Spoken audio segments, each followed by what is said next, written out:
Bafowethu njani? Angiphilile bafowethu. Ngibhlungu bafowethu omoyeni. Nginenkinga naba abaculi bangamaskanda abathathu. Bafowethu ngicabanga ukuthi nonke niyazi into eyenzeka kumina mhla ka-8 December 2024. Kwakuyisonto, ntambama ngey'thuba zabo 6. Into eyenzeka kumina.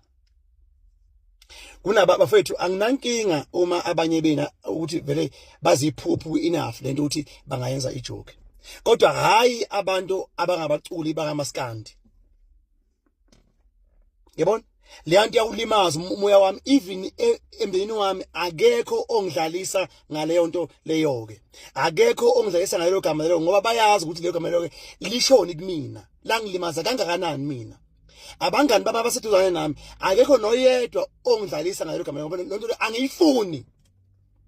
Angiyifuni. Ivusa lonke usizi, wonke umunyu, isithombe esenzeka on that day.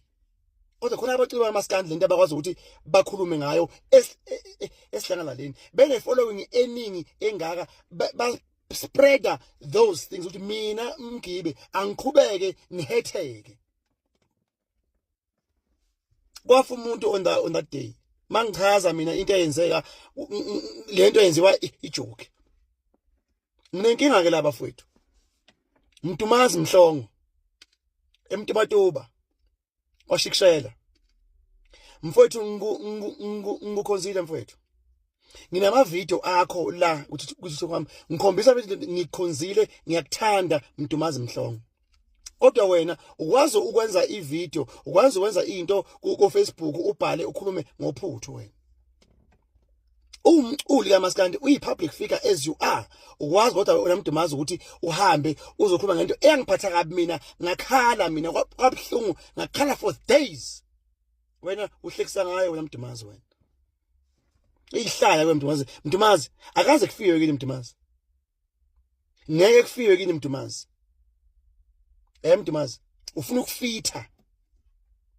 Ufuna nawe ube seyintweni ngento embi ufithe. Wena Mtumazi wena wahlelwa intombi wena wamemeza wafonela Lady D okhosini wena ukhala wena esehlile uzana uthuthana.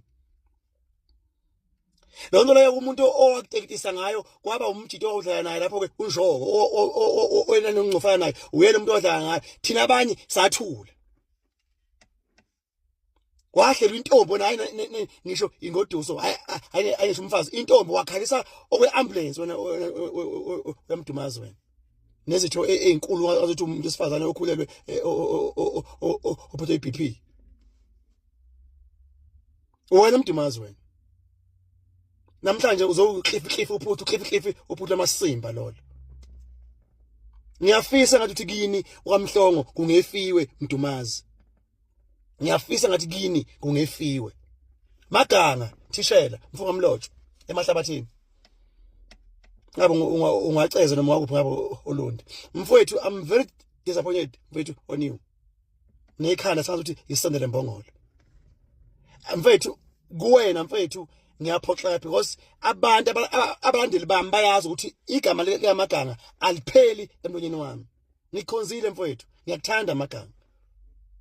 Ukwazi ukwenza nawe ivideo ukhulume ngophuthu. Into eyangilimazayo mina Maganga. And as close as we are mina nawe, kodwa ukwazi wena ukuthi ukwazi ukuyobhala ukukhuluma into ngami. Uzama ukufitha Maganga. Uzama itrend. Maganga uyasebenza mfethu ugrand indoda. Awudingi wena ukuncetheza indoda emculweni ukuze uzoba right mfethu. Umnandi uyahola njalo mhla 15 indoda wena usukuhola. Kodwa mfethu lento owayishoyo mfethu ngami ngokuphatha igama lophuthu. Ngifisa wazi mfethu lento mfethu angaze mfethu ngizendoda ngiyithanda. And ngiyacela mfethu indoda ukuthi uyiyeke. Ima kwenzeka even that video cela ukuthi uhambe mfethu uyisusa. Ngiyakuthanda mfethu. And ngeke ngikhulume mfethu izinto ezombhedo ngawe because ngikhonzile mfethu.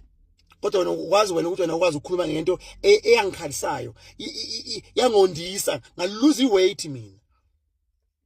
Uhlekisa ngayo Maganga. kuzoba yinawo umboqo lo nemhlathi emide neqhomo kuthiwa yini navigator losiphukuphuku leso esihlala ku live ebusuku ngo11. Angikwazi ke wena, angaze ngisho ingoma yakho eyodwa, ngeke futhi ngikhulume lutho ngako ngoba angikwazi nje. Kodwa nje engifisa ukubuza mfethu, akufiwa kini wayibuka qala ivideo yami le engayenzayo ngaphambi ukuthi uzobhala la masimba la awubhalile? Wayibuka ivideo wakubona ukulimala nokopha kwenhliziyo yami ngaphambi uzobhala ngodokotela na uzena wabhala ngawo? Ngifuna wazi wena mfana wena nevike wakhona lo mpoqopoqo lo ukuthi lonto iyangilimaza mina. Wena njengeciko lika Maskandi akumelanga uhlale ngezinto enjengalezo ke ku social media. I hope ukuthi uyangizwa. Lonto bafethu iyangidina namanje futhi isangidina namanje. That is why umuntu engimbona ku WhatsApp engiwhatsapp naye post immediately I delete that person's number totally. Qhubekani madoda. Ngibonge bafethu kubaculi bakaMaskandi engakaze ngibone post ngabo enophuthu. Bafethu ngiyabonga uzwana nami nokunderstanda into yokudlala nento engamele ukuthi kuhle bafethu kuhlalwe ngayo. Ngiyabonga kakhulu bafethu. Kubo bonke futhi abangakasho lutho ngophuthu nezinsizwa bafethu ngiyabonga. Angeke lonto ngizoyimela ngoze ngiyife, akumele ngife. Lokho ngifuna angeke ngihlekise ngamasimba mina. Umbhedo kimi umbhedo. No matter ukuthi usho ubani umuntu omkhulu, nonsense remains nonsense. Like me. School out.